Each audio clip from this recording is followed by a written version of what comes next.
Star Wars has always been a well-known franchise with a very well-developed world, which made it a prime target for video games. Even though it isn't stated in the title, this is the third installment in the Star Wars Battlefront series.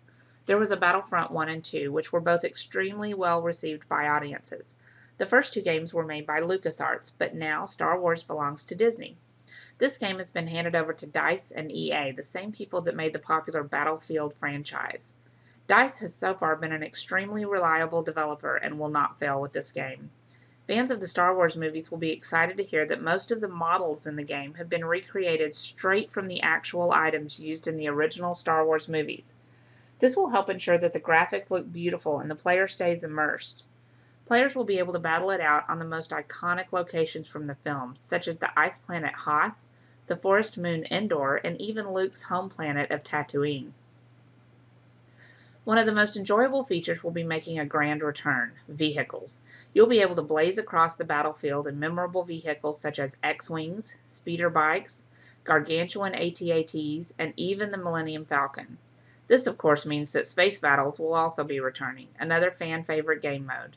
Many people were disheartened when the multiplayer servers for Battlefront 2 were shut down, but now those fans will get multiplayer again, both locally and online. If the new multiplayer is anything like the old one, players will fight in large battles to control checkpoints and destroy or defend objectives. Many players will have a preference on how to play, whether it be in a realistic, tense first-person view or a wide-ranged third-person view.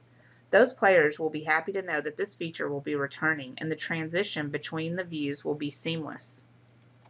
Pre-ordering this game will give you access to many perks, giving you an advantage over other players.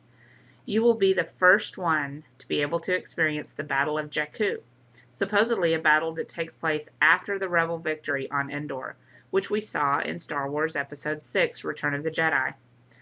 Another perk of pre-ordering is access to special weapons that no other player will get. Firstly, the DL-44 blaster, the same one that Han Solo used in the movies. You will also be able to use ion grenades and torpedoes to inflict tons of damage on enemy vehicles.